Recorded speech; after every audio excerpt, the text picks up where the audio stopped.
Hi, my name's Drew and welcome to another short review roundup video on Flying Wiener.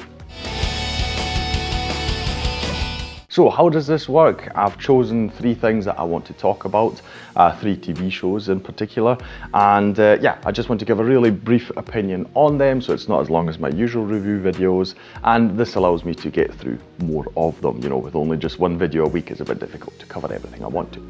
And I talk about them in the order that I generally like them in. So the first segment will be about the thing I like the most, and you know, the second one I like the second most, and the third one is the one I like the least.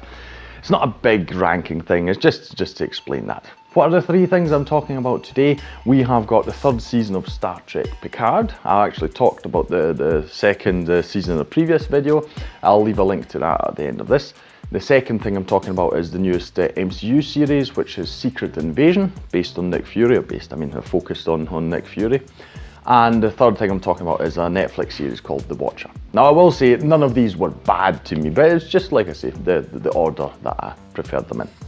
So we'll jump right into it. Star Trek Picard. Now if you have seen, or if you didn't see it I suppose, my review for the 2nd season or series, I really didn't like it. I thought it was very bland. It was just a very standard time travel plot that really just did not work for me, and just the whole show, it just seemed like, you know, why are we here? This has been done even by Star Trek in the past already, so what is the point?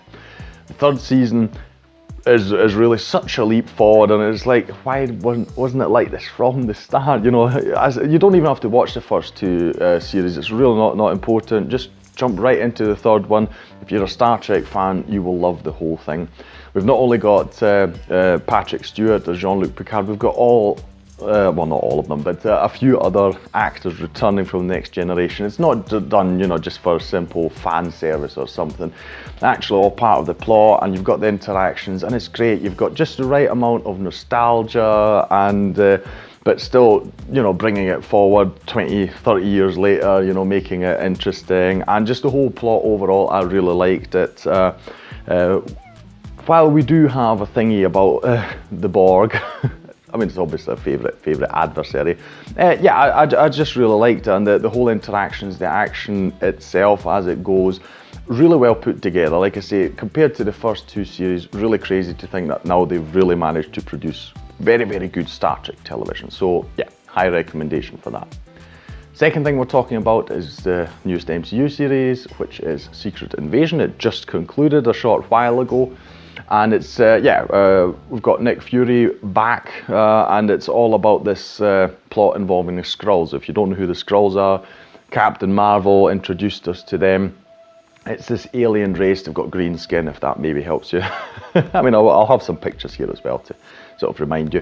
They are shapeshifters, and the big plot of this is that they are invading Earth, you know, by just, you know, obviously shapeshifting into people, and you can think, you know, presidents and prime ministers and other ambassadors, you know, what have you. They can just infiltrate any section of society, and so this plot is all about this. It starts off really good. I like the first 2 episodes, and then it sort of kind of, you know, it just drops in quality, and towards the end they still insist on being, you know, all right, you were a comic book thing, you know, heroes, etc., so we need to have a big comic booky fight. I mean, it isn't even that big, but it's just like, it just feels very left field. This should have been a real sort of political thriller with intrigue, you know, thinking back to Captain America, the Winter Soldier. Should have been something along those lines. But somewhere halfway we kind of lose that, and even the villain starts off really strong, and then he mellows out a bit too.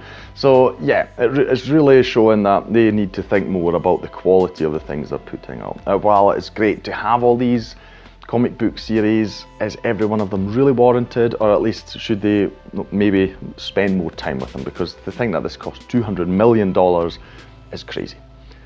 Yeah, and very short, you know, six episodes, usually about half an hour to maybe 40 minutes, and it just doesn't work. It doesn't work. There have been a few shows that worked. This one didn't for me. Last thing we're going to talk about is a Netflix series called The Watcher, which is it's fun if you're sort of into sort of true crime-esque things, because it is actually based on a real story. Not all of it, but they took that as an inspiration, something that actually happened.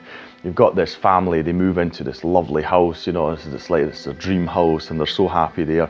And then, you know, weird things start happening and it's very creepy and you've got this horror vibe going on. You know, it's just, they feel like, as the name implies, they're being watched all the time. It's like, you know, what's going on, who is this, etc. And yeah, it's not, as I said, none of these are bad per se, but a bit like Secret Invasion, it starts off really strong. I really got some good horror vibes off. It was like, oh, this is really creepy, and I like the suspense and everything. And it too just sort of, I don't know, it goes on for a bit too long. I think they should have shortened it a bit. That would have worked in its favour, I believe.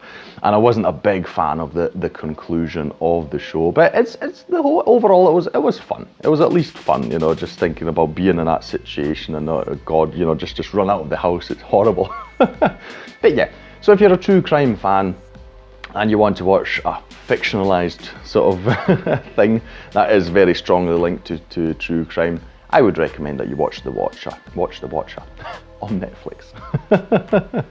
Yeah. Okay, that'll be all from me today. If you enjoyed this video, please like, share and subscribe. It is the best way to support this channel. Leave a comment down below about any of these shows. I've got a wide variety today. So if I'm in Austria, Picard's on Prime Video. Then I had, of course, Disney Plus with the MCU series. And the last one is Netflix. So yeah, I like to dabble in all of them. But if you've got a comment on any of these, put it down below. I'll thank you for watching the video, and I'll see you in the next one on Flying Wiener. Take care.